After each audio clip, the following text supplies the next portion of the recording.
All right, Kennedy, thank you for sitting down with me today. So you are a former employee of the city of Detroit. Correct. So I was employed with the city for about 3.5 years in the Office of Grants Management. While I was there, my title was the Assistant Director of Grants Management for Neighborhood and Economic Development. And then my title switched to Assistant Director of Grants Management for Reimbursement and Closeout. And overall, my job was to review grants, make sure that we're following federal compliance requirements, making sure that everything is there for us to then request reimbursement from the federal government, because most of these grants are on a reimbursement basis, and just to make sure that we're following federal protocol with regards to these grants. And somewhere along the line, you saw something that caused you to raise an eyebrow, that gave you pause for concern. What did you see? So first, it started off with the restructuring of the department. So first off, our department was created out of the bankruptcy. Mm-hmm. My job was to approve the final draw. Okay. So not to investigate or determine if, in fact, there was compliance or that the applications were okay. That too. I did that first, and once I was confident that we had been compliant, I would sign off on us to then go to get the money from the feds. Okay. And I did that on 15 programs that were all HUD-based, because I was hired for my expertise in HUD. I had previous HUD experience working on grants, but I didn't know much about transportation grants or police grants or fire grants, and now I'm being asked to sign off and essentially approve these federal draws, and I'm like, but I have no basis of knowledge for any of this. And so the first thing I did was I sent an email to the then CFO at the time with this complaint. Now, I'd already taken my concerns to Caterly Bounds, who was my new boss, and Ryan Friedrichs, who was her boss and who was over the entire department. I got nowhere. Neither of them had any HUD experience. Neither of them really had any grant experience, oddly enough, right? But they're the two running this department that has grants. So when I saw I was getting nowhere with him, I sent an email to the CFO and I detailed all of my concerns. And in the very first paragraph, I put, I've already taken these concerns to Caterly and Ryan. I feel as if they're not listening, so here I am bringing these concerns to you. He wrote me back, please take your concerns to Caterly and Ryan before bringing them to me. So that let me know, one, you didn't read my email. Mm-hmm. You saw it and forwarded it on. Or he's trying to make sure, too, deal with the people in your department, don't leave me out of it. Leave me out of it, but it's like once I've already brought these concerns to them, and part of my issue with that was compliance, right? How do we guarantee compliance on 150 different grant programs? I definitely can't, and I'm not going to be signing off on these different grant programs that I have no basis of knowledge for, because it opens me personally up to liability, because here I am signing saying this program is compliant with all federal regulations, right? I felt as if they wanted somebody to kind of rubber stamp these particular programs, and being the only attorney in the department and coming from that background, I knew what my legal requirements were. I knew what the requirements of the job were, and I knew that I was dealing with two bosses who had no knowledge of the space. It's extremely frustrating, right? When you're talking about things that neither of your bosses have any knowledge about, but then you're expected to perform, and when you don't, it's considered insubordination, right? So that's what I was kind of up against. That was just the beginning of the iceberg of us restructuring. And so in looking through these invoices, there were things missing, drastic things missing. So say, for instance, they said they spent $200,000, but they only provided documentation to substantiate $80,000 of that. So I would have to, what we would call, disallow costs, which means you've not proven to me that these costs meet federal regulations. So I'm not going to give you the $200,000 you asked for. I'm only going to give you 80. But you have an opportunity to provide me at a later date these documents to get this other 120, for example. So as I started digging into the program, I started noticing that a lot of the money that these programs were spending weren't going to the small businesses. Where were they going? They were going to consultants. We're in a meeting room, the whole team, myself, members from the HRD department, the Housing Revitalization department, and DGC comes out and tells us, we have $13,000 in our bank account. We need you to keep approving these invoices, because if we don't, there are going to be vendors that are going to go to the media and say that they've not been paid. Okay. So again, that's news to me, right? Because this is a multi-million-dollar program, and you're telling me you have $13,000 in your bank account. As someone who looks at compliance, that denotes to me several things. One, your money management as a department is horrible, right? You couldn't afford to float this program. Severe mismanagement of funds. Severe mismanagement. And if you're at the point now where your invoices can't be paid and you've got vendors threatening to go to the media about this program. So they want to extract money from that for sustainability. Yeah. So once that happened, everybody's like, well, we got to get these invoices paid. Never mind the issues of compliance that still have not been rectified and have not been addressed. So what did you take away from that meeting?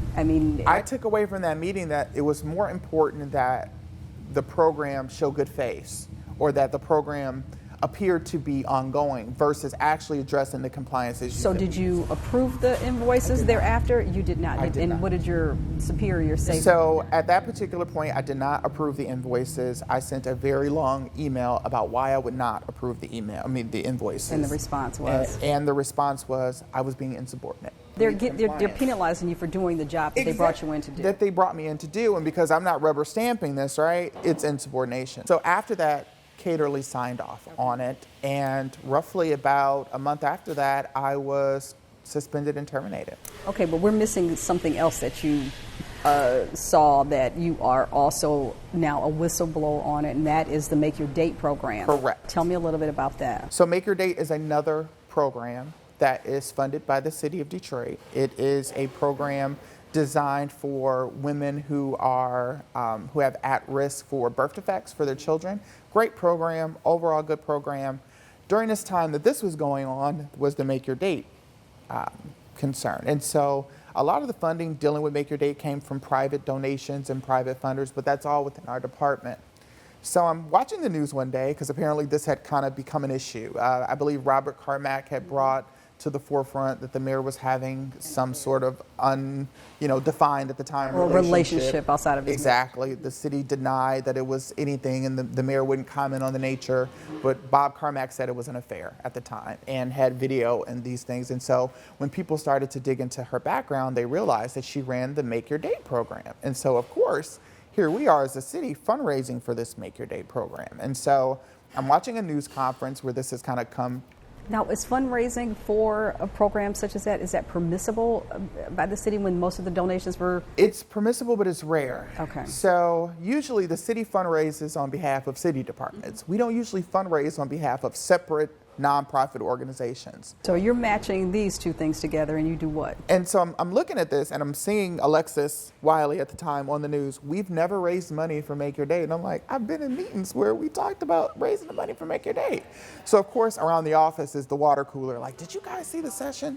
All during this time, an employee by the name of Monique Phillips, who actually worked in the department that raised money for Make Your Date, came into my office, and she said, can I speak with you? And I said, yes. And we were friends. She knew I was an attorney. And she said, I need you to put your attorney hat on for this conversation. So I said, okay. She said, I don't know anybody else to trust to bring this information to. And I said, well, what is it? She said, well, I know you've been following the Make Your Date stuff. I said, yes. She said, well, we were asked to delete emails regarding Make Your Date. And I said, she did. She said, by Ryan Friedrichs. So now, here I am in the role of compliance. I know this information. I can't unknow this information now, right? And I'm an attorney, so I feel like I have an ethical obligation now to share this information. But now I've got it, right? I'm burdened. How do I share it without getting fired myself? So what did you do? So I reached out to the media. Secretly, had been working with Joe Gillian from the Free Press, giving him information. And around this time, the Free Press was trying to get these emails related, because the Free Press knew that it had been fundraising going on. They went to the individual foundations that gave money to the program and for their documents. And once they got that, they were able to go to the city and say, well, you clearly lied, right? But what actually ended up happening as a result? I mean... So they deleted these emails, right? City comes forward and says, yep, we deleted them, but we got them back. We've recovered them miraculously. We put them on this website for transparency, right? Because that says transparent, right? We undeleted them, but then there's a little caveat at the bottom of that. We cannot be sure that these are all of the emails that were included.